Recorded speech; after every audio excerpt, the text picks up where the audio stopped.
Welcome to Mind for Math YouTube channel. இன்னைக்கு நம்ம banking exam details IBPS RRB எக்ஸாமை பற்றி பார்க்க போகிறோம். நம்ம ஆல்ரெடி பேங்கிங் சைடில் பப்ளிக் செக்டர் எக்ஸாம்ஸ் என்னென்ன இருக்குது அப்படின்றத டீட்டெயிலாக சொல்லியிருந்தோம். ஒரு 2 வீடியோஸ் போட்டிருக்கோம். ஃபஸ்ட் வீடியோவில் பார்த்தீங்க அப்படின்னா என்னென்ன எக்ஸாம் இருக்குது, for example SBI, IBPS and IBPS RRB exam இருக்குது அப்படின்றதெல்லாம் நம்ம ஃபஸ்ட் வீடியோவில் சொல்லிட்டோம். செகண்ட் வீடியோவில் பார்த்தீங்க அப்படின்னா SBI அண்ட் IBPS எக்ஸாம்ஸோட கம்பேரிசன் பார்த்தோம். ஓகேவா, நம்ம IBPS RRB பார்க்கல, பிகாஸ் IBPS அண்ட் IBPS RRBயே டோட்டலாக டிஃப்ரெண்ட். இது ரெண்டுக்குள்ளாரையே நிறைய டிஃப்ரென்ஸ் இருக்குது. IBPS பார்த்தீங்க அப்படின்னா ஒரு 11 or 12 பேங்க்ஸுக்கு சேர்த்து ஒரு எக்ஸாமாக கண்டக்ட் பண்ணுறாங்க. பட் IBPS RRB அப்படி கிடையாது. ரீஜனல் ரூரல் பேங்க், தமிழ்நாடு கிராம பேங்க், கிராம வங்கிகள் அப்படின்னு சொல்லுவாங்க, அந்த ஒரே பேங்க்குக்காக தான் இவங்க ரெக்ரூட்மெண்ட் பண்ணுறாங்க. போஸ்டிங்ஸ் பார்த்திங்கன்னா வேணால் ரெண்டுக்கும் கொஞ்சம் சேமாக இருக்கும். மற்றபடி சிலபஸ் ஆகட்டும், பேட்டர்ன் ஆகட்டும் கொஞ்சம் டிஃப்ரெண்ட்டாக தான் இருக்கும் IBPS RRBக்கு.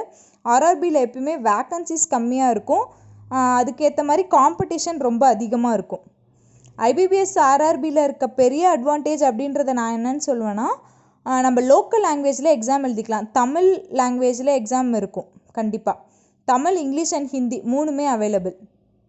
ஓகே, அதே மாதிரியே ரொம்ப தூரமாக போய் ஒர்க் பண்ண முடியாதவங்க அப்படி இருக்கவங்களுக்கு கூட நம்ம லோக்கல்லையே ஜாப் கிடைக்கிறதுக்கு ரொம்ப அதிக சான்ஸ் இருக்குது IBPS RRBயில்.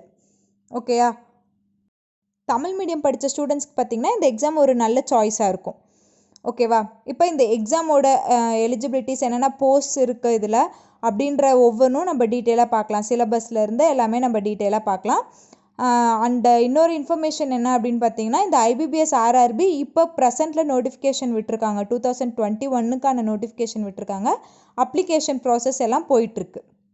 அதை பற்றியும் நம்ம இந்த வீடியோவில் பார்க்கலாம். IBPS RRB எக்ஸாமுக்கு கீழே இருக்க போஸ்டிங்ஸ் பாருங்கள். First one office assistant.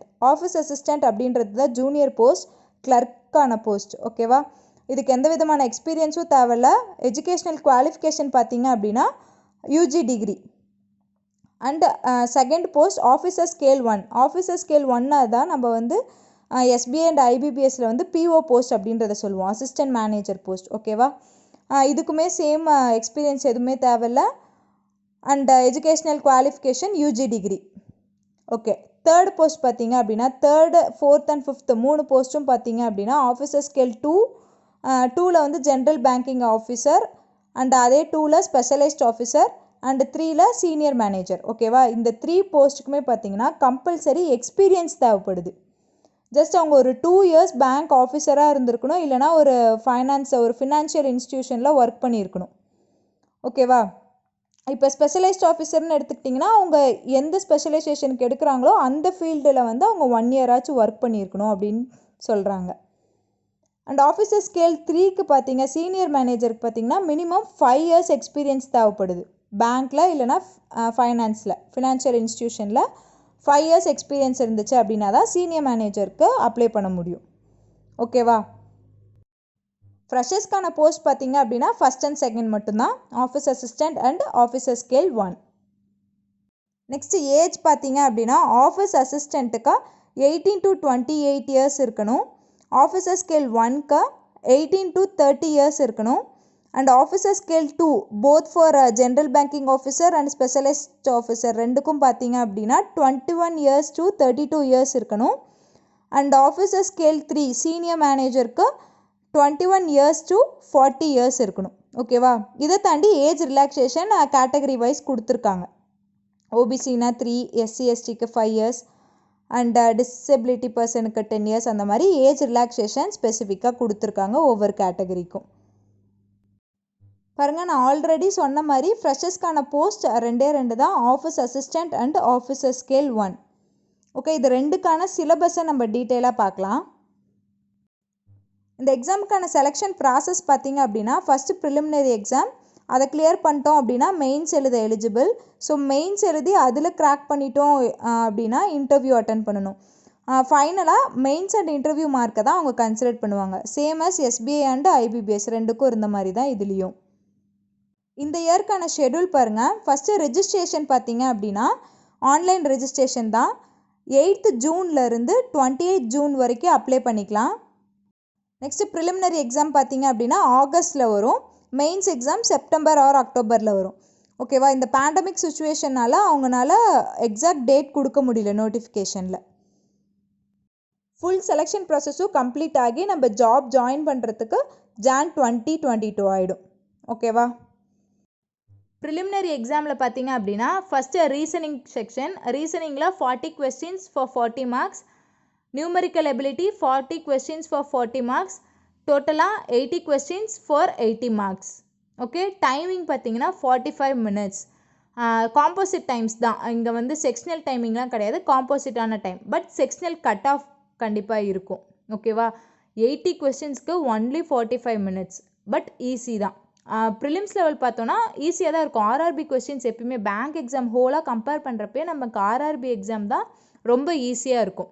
அது கிளர்க்காக இருந்தாலும் சரி, இல்லை PO posting that is office அசிஸ்டண்ட்டாக இருந்தாலும், ஆஃபீஸர் ஸ்கேல் 1 இருந்தாலும் ஓகே, எல்லாமே ஈஸியாக தான் இருக்கும் மற்ற பேங்கிங் எக்ஸாம்ஸை கம்பேர் பண்ணுறப்போ. அண்டு இந்த பேட்டர்னில் ஒரு பிக் அட்வான்டேஜ் பாருங்கள், நமக்கு இங்கே இங்கிலீஷ் செக்ஷன் கிடையாது. ஸோ இங்கிலீஷ் செக்ஷனில் வீக்காக இருக்கவங்க யாருமே ஒரி பண்ணிக்க தேவையில்ல. பிகாஸ் எல்லா பேங்க் எக்ஸாம்ஸ்லேயும் பார்த்திங்கன்னா இங்கிலீஷ் ஒரு மேஜர் பார்ட்டாக இருக்கும், ஒரு செக்ஷனாக இருக்கும். அதுக்கு ஒரு செக்ஷனல் கட் ஆஃப் அப்படின்றதெல்லாம் வச்சு அதனாலேயே நிறைய கிராக் பண்ண முடியாமையும் போகிறாங்க. அந்த ஒரு பிரச்சனை இங்கே இருக்காது. நமக்கு ஃபஸ்ட்டு ப்ரிலிம்ஸ் எக்ஸாமில் இங்கிலீஷ் அப்படின்ற ஒன்றே சுத்தமாக இருக்காது. ஓகேவா, நெக்ஸ்ட்டு நம்ம மெயின்ஸ் எக்ஸாமோட சிலபஸ் பார்க்கலாம். மெயின்ஸில் பாருங்கள், reasoning 50 marks, computer knowledge 20 marks, general awareness 40 marks, English or Hindi language 40 marks, numerical ability 15 marks.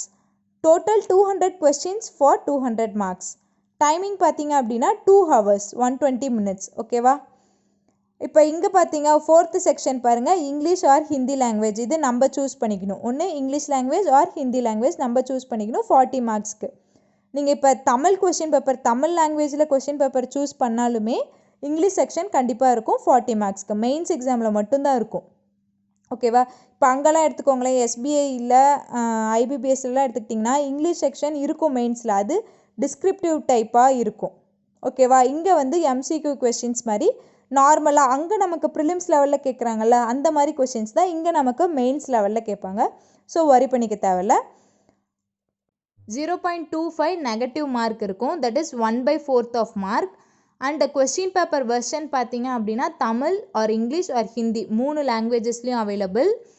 And இன்னும் முக்கியமான ஒரு விஷயம், ஐபிபிஎஸ் ஆர்ஆர்பி. ஸோ கண்டிப்பாக sectional cut off prelims and mains ரெண்டுக்குமே இருக்கும். ஓகேவா, செக்ஷனல் டைமிங் கிடையாது, எல்லாமே ஒரு காம்போசிட் டைம் தான். பட் செக்ஷனல் கட் ஆஃப் கண்டிப்பாக இருக்கும். நெக்ஸ்ட் நம்ம ப்ரிலிம்ஸ் எக்ஸாமுக்கான சிலபஸை டீட்டெயிலாக பார்க்கலாம்.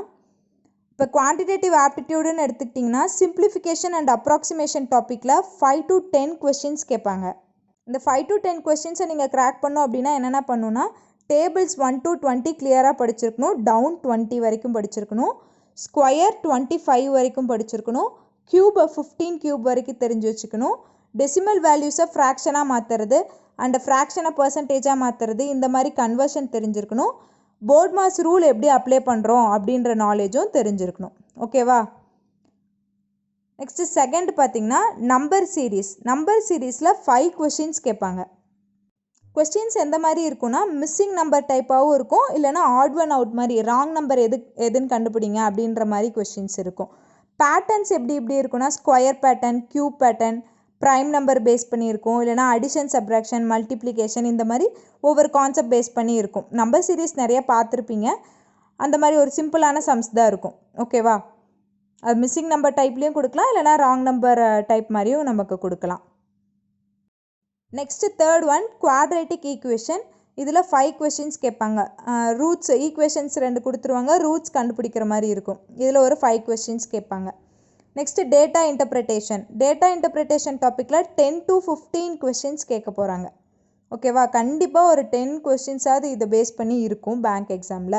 முக்கியமாக ஆர்ஆர்பியில் நம்ம இப்போ பார்க்குறது எல்லாமே ஆர்ஆர்பி இப்போ கரண்ட் 2021 வந்த நோட்டிஃபிகேஷனில் இருக்க இம்பார்ட்டன்ட் டாபிக்ஸ் தான். டேட்டா இன்டர்பிரிட்டேஷனில் என்னென்ன டாபிக்ஸ் இருக்குது அப்படின்றத பாருங்கள். Pie chart, line chart, bar graph, tabulation, radar graph, இந்த மாதிரி டாபிக்ஸ் எல்லாமே வந்து நமக்கு இருக்குது. இது ப்ரிலிம்ஸ் லெவல் அப்படின்னு பார்த்தோன்னா நமக்கு இந்த pie chart, tabulation, line chart இந்த பேசிஸில் தான் நமக்கு கொடுத்துருப்பாங்க. ஓகேவா, ஒரு கொஷின் ஒரு டயக்ராம் கொடுத்துட்டு அதை பேஸ் பண்ணி 5 கொஸ்டின்ஸ் கேட்பாங்க. இந்த மாதிரி 2 டயக்ராம் கொடுத்தாலே நமக்கு டோட்டலாக 10 கொஸ்டின்ஸ் ஆச்சு. ஓகேவா, இந்த டாபிக் ரொம்பவே முக்கியம். நெக்ஸ்ட் 5th ஒன் பார்த்திங்கன்னா அரித்மெட்டிக் டாபிக்ஸு. இதில் நமக்கு நிறைய டாபிக்ஸ் இருக்குது. Age, profit loss, discount, simple interest and compound interest, time and work, time, speed, distance, average, ratio, partnership, pipes and cisterns, boats and streams, இந்த மாதிரி நிறைய டாபிக்ஸ் இருக்குது. Already நம்ம இந்த time, speed, distance, time and work concept எல்லாமே நம்ம சேனல்லே video போட்டிருக்கோம். இந்த மாதிரி ஒவ்வொரு டாப்பிக்லேயும் பார்த்திங்க அப்படின்னா ஒரு 2 or 3 கொஸ்டின்ஸ் வரும். ஓகேவா, டோட்டலாக இது எல்லாமே சேர்த்து 8 to 10 கொஸ்டின்ஸ் கவர் ஆகும். ஓகேவா, இதில் ஒரு application based sums. Next logical ரீசனிங்கில் நமக்கு எப்படி கொஸ்டின்ஸ் பேட்டர்ன்ஸ் இருக்கும் அப்படின்றத பார்க்கலாம். ரீசனிங் எபிலிட்டியில் ஃபஸ்ட்டு இன்இக்வாலிட்டியில் 5 கொஸ்டின்ஸ் இருக்கும். சிலோகசமில் 4 to 5 கொஸ்டின்ஸ், கோடிங் டிகோடிங்கில் 5 கொஸ்டின்ஸ். ஆக்சுவலாக நீங்கள் பிகினராக இருந்தீங்க அப்படின்னா இந்த ஹெட்டிங்கை பார்த்தோன்னே இதுக்கு கீழே எப்படி இருக்கும் கொஸ்டின்ஸ் அப்படின்றதே உங்களுக்கு தெரியாது. நம்ம ஆல்ரெடி லாஜிக்கல் ரீசனிங்கை பற்றி அதோட டாபிக்ஸ்க்கான டிஸ்கஷன் ஒரு வீடியோ போட்டிருக்கோம். அதில் பாருங்கள், ஒரு எக்ஸாம்பிள் ஒரு கொஸ்டின் கொடுத்து சிலோகிசம் அப்படின்னா இந்த மாடலில் தான் இருக்கும் கொஸ்டின்ஸ் அப்படின்ற மாதிரிலாம் நம்ம எக்ஸ்பிளைன் பண்ணியிருக்கோம். தெரியாதவங்க அதை நீங்கள் பார்த்துக்கோங்க. ஆக்சுவலாக இப்போ நியூவாக ஒரு எக்ஸாமுக்கு ப்ரிப்பேர் பண்ண போகிறீங்க அப்படின்னா நமக்கு இதெல்லாம் கண்டிப்பாக தெரிஞ்சிருக்கணும். இந்த டாபிக் அப்படின்னா கொஸ்டின்ஸ் எப்படி இருக்கும், இல்லையா இந்த மாதிரி கொஸ்டின்ஸ் வந்தால் இந்த டாபிக் கீழே வரும், அந்த மாதிரி ஏதோ ஒரு நாலேஜ் நமக்கு கண்டிப்பாக இருக்கணும். இது என்ன டாபிக்னே தெரியல அப்படின்ற மாதிரியெல்லாம் இருந்தோம் அப்படின்னா நமக்கு ப்ரிப்பேர் பண்ணுறப்பே அதுக்கான இன்ட்ரெஸ்ட் வராது. அந்த டாப்பிக்கே நம்ம ஸ்கிப் பண்ணிடுவோம் சம்டைம்ஸு. ஆனால் நீங்கள் ஸ்கிப் பண்ணுற டாபிக் ரொம்ப ஈஸியாக கூட இருக்கலாம்.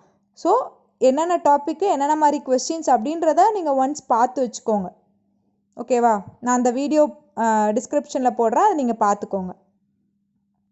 ஓகே, நெக்ஸ்ட் ஒன் பார்த்தீங்கன்னா மிஸ்செலேனியஸ். இதில் ஒரு 10 to 12 கொஸ்டின்ஸ். இதில் என்னென்ன டாபிக் வரும்னு பார்த்தீங்கன்னா blood relation, direction and distance, alpha numeric series, order and ranking. இந்த மாதிரி கொஸ்டின்ஸ் எல்லாமே ஒவ்வொன்றையும் இப்போ பிளட் ரிலேஷன்ஸ் பார்த்தீங்கன்னா 2 to 3 கொஸ்டின்ஸ், டைரக்ஷனில் 2 to 3 questions, alpha numeric series 5 questions, order and ரேங்கிங்கில் 1 to 2 கொஸ்டின்ஸ் இந்த மாதிரி வரும்.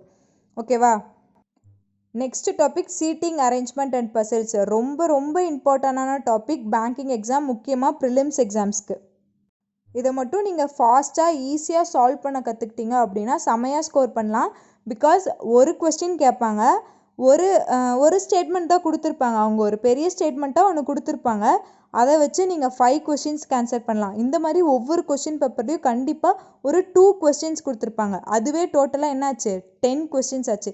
சம்டைம்ஸ் 15 கொஸ்டின்ஸ், அதாவது 3 ஸ்டேட்மெண்ட் கொடுத்துருப்பாங்க. ஒவ்வொரு ஸ்டேட்மெண்ட்டு கீழேயும் 5 கொஸ்டின்ஸ் இருக்கும். ஸோ டோட்டலாக 15 மார்க்ஸ் அதுலேயே நமக்கு கிடச்சிருச்சு. 40ல் 15 மார்க்ஸ். இந்த டாப்பிக்லாம் பார்த்தோன்னே நமக்கு என்ன தோணும், ஐயோ கொஸ்டின் இவ்வளோ பெருசாக இருக்குது, இதை நம்ம எப்போ ஃபுல்லாக படித்து அதை அண்டர்ஸ்டாண்ட் பண்ணி நம்ம சால்வ் பண்ணுறது அப்படின்ற மாதிரி இருக்கும். பட் ஒன்ஸ் நீங்கள் அதுக்கு ரெடி ஆகிட்டீங்க, ஈஸியாக சால்வ் பண்ணுற அளவுக்கு ப்ராக்டிஸ் ஆகிட்டீங்க அப்படின்னா ஃபஸ்ட் எடுத்தோடனே சீட்டிங் அரேஞ்ச்மெண்ட் கொஸ்டின்ஸ் தான் அட்டன் பண்ணுவோம். பிகாஸ் ஃபஸ்ட்டு 3 மினிட்ஸ்லேயே நம்ம 5 to 10 கொஸ்டின்ஸ் அட்டன் பண்ணிடுவோம். ஓகேவா, அதுக்காகவே நம்ம சீட்டிங் அரேஞ்ச்மெண்ட்டுக்கு நல்ல ப்ராக்டிஸ் கொடுத்து நல்லா பார்க்கணும். ஓகே, இதுலேயே நமக்கு different types of seating arrangement இருக்குது. Linear seating arrangement, dual row seating arrangement, circular seating arrangement, square seating arrangement. இந்த கான்செப்ட்லாம் பேஸ் பண்ணி தான் மேக்ஸிமமான கொஸ்டின்ஸ் வரும் அப்படின்றதுக்காக இதை ஸ்பெசிஃபிக்காக கொடுத்துருக்காங்க. ஓகே, இப்போ நம்ம பார்த்த quantitative aptitude topics and logical reasoning topics ரெண்டுமே பார்த்தீங்க அப்படின்னா IBPS RRB 2021க்கான டாபிக்ஸ். ஓகேவா, மேக்ஸிமம் டாபிக்ஸ் எல்லாமே ஒரே மாதிரி தான் இருக்கும். பட் இந்த இயருக்கு ஸ்பெசிஃபிக்காக இந்த டாப்பிக்கில் இவ்வளோ வெயிட்டேஜ் அப்படின்ற மாதிரி கொடுத்துருக்காங்க. ஸோ இதில் நல்லா கான்சென்ட்ரேட் பண்ணுங்கள். ஹை வெயிட்டேஜ் டாபிக்ஸை வந்து ஃபஸ்ட்டு பாருங்கள். ஓகேவா, நீங்கள் எந்த டாபிக் பார்த்தாலும் சரி நிறையா ப்ராக்டிஸ் பண்ணுங்கள். பிகாஸ் நமக்கு டைம் மேனேஜ்மெண்ட் ரொம்ப முக்கியம். நமக்கு ஃபஸ்ட்டு ஏமே என்னவாக இருக்கணும் அப்படின்னா ப்ரிலிம்ஸ் கிளியர் பண்ணணும். ஓகேவா, ப்ரிலிம்ஸ் ஒன்ஸ் கிளியர் பண்ணிட்டீங்க அப்படின்னாலே மெயின்ஸ் படிக்கிறதுக்கான இன்ட்ரெஸ்ட்டும் உங்களுக்கு அதிகமாகிடும். அதே சமயம் உங்களுக்கு ஒரு எக்ஸ்பீரியன்ஸ் கிடச்சிரும். அதை வச்சு நீங்கள் நிறையா தெரிஞ்சு அதுக்கேற்ற மாதிரி படிப்பீங்க. ஓகேவா, ப்ரிலிம்ஸில் நமக்கு முக்கியம் time management. Because 80 questions 45 minutes தான். ஓகேவா? அப்படின்றப்போ நீங்கள் அவங்க செக்ஷனல் டைமிங் கொடுக்கல, பட் உங்களுக்குள்ளார நீங்கள் செக்ஷனல் டைமிங் வச்சுக்கணும். லாஜிக்கல் ரீசனிங் அப்படின்னா நம்ம எவ்வளோ டைமிங் யூஸ் பண்ணணும், ரெண்டுக்குமே ஈக்குவலாக நீங்கள் ஸ்ப்ளிட் பண்ணிட்டு இருந்தீங்கனால இங்கே முடியாது. ஏன்னா குவான்டிடேட்டிவ் ஆப்டிடியூடில் நிறைய அப்ளிகேஷன் பேஸ்டு சம்ஸ் இருக்கும், அதுக்கு கொஞ்சம் டைம் எடுக்கும். லாஜிக்கல் ரீசனிங் அப்படி கிடையாது. ஒரு சில கொஸ்டின்லாம் கண்ணில் பார்த்தோன்னே நம்ம ஆன்சர் பண்ணிடலாம். எல்லாருமே ஒரே மாதிரியே இருக்க மாட்டாங்க. ஓகேவா? அவங்கவுங்களுக்கு ஒவ்வொரு டாபிக், சில பேருக்கு குவான்டிடேட்டிவ் ஆப்டிடியூட் நல்லா சால்வ் பண்ண வரும், அவங்க நிறைய கான்செப்ட் இது வரைக்கும் படிச்சிருப்பாங்க, லாஜிக்கல் ரீசனிங்னா என்னன்னு கூட தெரியாமல் இருந்திருப்பாங்க. சில பேர் லாஜிக்கல் ரீசனிங் ஈஸியாக சால்வ் பண்ணிடலாம் அப்படின்னு நினைப்பாங்க. ஸோ அவங்கவுங்களோட விஷ் தான். நீங்கள் ப்ரிப்பேர் பண்ணுறீங்க, நீங்கள் எக்ஸாம் எழுத போகிறீங்க, ப்ரிப்பேர் பண்ணுறீங்க அப்படின்னா அடுத்தவங்களோட ஷெட்யூலை ஃபாலோ பண்ணுறதை விட ஜஸ்ட் அந்த ஐடியாவை வச்சு நீங்கள் ஓன் ஷெட்யூல் உங்களுக்கு க்ரியேட் பண்ணுங்கள். இப்போ நான் சொல்லிடலாம், இந்த டாப்பிக்கை நீங்கள் 2 மினிட்ஸில் சால்வ் பண்ணணும் அப்படின்றத நான் சொல்லிடுறேன். பட் அந்த டாப்பிக்கில் நீங்கள் ஆல்ரெடி வெல்வெஸ்டாக இருக்கீங்களா அப்படின்றதெல்லாம் உங்களுக்கு தான் தெரியும். ஸோ உங்களுக்கான டைமிங் ஷெட்யூலை நீங்கள் தான் போடணும். நீங்கள் ஃபஸ்ட்டு எக்ஸாம் ப்ரிப்ரேஷன் ஸ்டார்ட் பண்ணுறதுக்கு முன்னாடி இப்போ நான் டாபிக்ஸ் கொஞ்சம் டிஸ்கஸ் பண்ணிட்டேன்ல, இந்த டாப்பிக்கை எடுத்து கொஷின்ஸ் பாருங்கள். இந்த டாப்பிக்கில் இந்த மாதிரி கொஷின்ஸ்லாம் இருக்குது, ஓகே நம்ம இது ஈஸியாக சால்வ் பண்ணிடலாம்ல அப்படின்ற மாதிரி உங்களுக்கு சில டாபிக்ஸ்க்கு தோணும். சில டாபிக்ஸ்க்கு என்ன இப்படிலாம் கொஷின்ஸ் இருக்குது அப்படின்ற மாதிரி நெகட்டிவ் தாட்ஸும் வரும். உங்களுக்கு எப்படி கம்ஃபர்டபுளோ இருக்கோ அந்த மாதிரி நீங்கள் உங்களுக்கு டைம் ஷெட்யூல் போட்டுக்கோங்க. ஃபஸ்ட்டு பாயிண்ட் அதுதான். லாஜிக்கல் ரீசனிங்க்கு நம்ம இவ்வளோ நேரம் எடுக்கிறோம், குவான்டிடேட்டிவ் ஆப்டிடியூடுக்கு நம்ம இவ்வளோ நேரம் எடுக்கிறோன்னு உங்களுக்கான டைம் ஷெட்யூலை நீங்கள் ஃபஸ்ட்டு போட்டுக்கோங்க. அதுக்கப்புறம் ப்ரிப்ரேஷனை ஸ்டார்ட் பண்ணுங்கள். ப்ரிப்ரேஷன் பண்ணுறதுக்கு ஒரு தனி ஷெட்யூல் போடுங்க. ப்ரிப்ரேஷன் பண்ணிட்டு ப்ராக்டிஸ் எடுக்கிறப்போ நீங்கள் அதை செக் பண்ணி பாருங்கள். ஃப்ரீக்வெண்ட்டாக உங்களை நீங்களே அனலைஸ் பண்ணிகிட்டே இருக்கணும். இப்போ நீங்கள் டைம் ஷெட்யூல் ஒன்று போட்டிருப்பீங்க, ப்ராக்டிஸ் டெஸ்ட் எடுக்கிறீங்க அப்படின்னு பார்த்தோன்னா நீங்கள் போட்டிருக்க டைமிங்கை விட கொஷின் பேப்பரை பார்த்தோன்னே அந்த பயத்தில் ஒரு 2 or 3 மினிட்ஸ் நீங்கள் லாஸ் பண்ணியிருக்கலாம். ஸோ என்னென்ன ப்ராப்ளம் நீங்கள் ஃபேஸ் பண்ணுறீங்க அப்படின்றத எல்லாமே நீங்கள் ஃபஸ்ட்டு அனலைஸ் பண்ணி அதை எல்லாமே கிளியர் பண்ணிவிட்டு அதுக்கப்புறம் மெயின் ரியல் எக்ஸாமுக்கு முன்னாடி போய் நீங்கள் உட்காருங்க. ஓகேவா? நான் உங்களோட ஓன் ஷெட்யூலை ஃபாலோ பண்ணுங்க அப்படின்னு சொல்கிறதுக்கான காரணமே நீங்கள் உங்கள் கண்ட்ரோலில் இருக்கணும். இப்போ டெய்லியும் 2 hours படிக்கணும்னு நினைக்கிறீங்களா, படிங்க. 1 hour தான் படிக்கணும்னு நினைக்கிறீங்களா, தாராளமாக படிங்க. பட் நீங்கள் நினைக்கிறத நீங்கள் பண்ணிவிடுங்க, அவ்வளோதான். நீங்கள் அப்படி பண்ணிங்க, நீங்கள் நினைக்கிறதுலாம் டெய்லி ரொட்டீனாக நடந்துகிட்ருக்கு, கரெக்டாக போயிட்டுருக்கு அப்படின்னாலே உங்களுக்குள்ள ஒரு கான்ஃபிடென்ட் பில்ட் ஆயிரும். ஒரு ஸ்ட்ராங்காக நீங்கள் அந்த ப்ரிப்ரேஷனில் போயிட்டே இருப்பீங்க. ஓகேவா? நான் சொல்லியிருக்க டாபிக்ஸ் படி ப்ரிப்பேர் பண்ண ஸ்டார்ட் பண்ணுங்கள். நம்ம சேனல்லே பார்த்தீங்க அப்படின்னா இந்த ஷார்ட்கட்ஸ், ஈஸி ட்ரிக்ஸ், ஷார்ட்கட்ஸ் எல்லாமே நம்ம 1 by 1 போடுவோம். அதே மாதிரி ஆப்டிடியூட் டாபிக் இப்போ தான் ஒவ்வொன்றா கொண்டு போயிட்டுருக்கோம். ஆல்ரெடி 2 or 3 கான்செப்ட்ஸ் போட்டாச்சு. Time, work and time, speed, distance, problems on train எல்லாமே ஆல்ரெடி போட்டாச்சு. இப்போ தான் புதுசாக நான் எல்லா கான்செப்ட்ஸும் கற்றுக்க போகிறேன். நான் ஒரு பிகினர் அப்படின்ட்டு இருக்கவங்க நம்ம சேனலில் போட்டிருக்க வீடியோஸ் பாருங்கள். இது வரைக்கும் 3 டாபிக்ஸ் போட்டிருக்க வீடியோஸையும் பாருங்கள். அதை தாண்டி நம்ம இப்போ இனிமேல் இந்த ஷார்ட்கட் ட்ரிக்ஸ், ஆல்ரெடி மல்டிப்ளிகேஷனோட ட்ரிக்ஸ், டிவிசிபிலிட்டி ட்ரிக்ஸ்லாம் போட்டிருக்கோம். இதுக்கப்புறம் நம்ம நான் ஆல்ரெடி சொன்னல இந்த ஸ்கொயர் ரூட், கியூப் ரூட் இதெல்லாம் ரொம்ப பேசிக்ஸானது குவான்டிடேட்டிவ் ஆப்டிடியூட் சால்வ் பண்ணுறதுக்கு. அதுக்கான எல்லா வீடியோவையும் நம்ம இதுக்கப்புறம் அப்லோட் பண்ணிகிட்டே இருப்போம். ஸோ பாருங்கள். அதே மாதிரி இன்ஸ்டாலையும் நம்ம கொஸ்டின்ஸ் போஸ்ட் பண்ணுவோம் ஃப்ரீக்வெண்ட்டாக. கவர்மெண்ட் கொஸ்டின் பேப்பரில் கேட்ட கொஸ்டின்ஸ் மேக்ஸிமம் நான் கவர்மெண்ட் கொஸ்டின் பேப்பரில் இருக்க கொஸ்டின்ஸாக பார்த்து நான் எல்லாமே போஸ்ட் பண்ணுறேன். நீங்கள் உங்கள் கம்ஃபர்டபுளுக்கு ஏற்ற மாதிரி நீங்கள் லேர்ன் பண்ணிவிட்டு எல்லா கான்செப்ட் அண்ட் ட்ரிக்ஸ் எல்லாமே லேர்ன் பண்ணிவிட்டு நீங்கள் அதை ஓனாக சால்வ் பண்ண ட்ரை பண்ணுங்கள். ஓகேவா? நிறையா ப்ராக்டிஸ் எடுத்துக்கோங்க.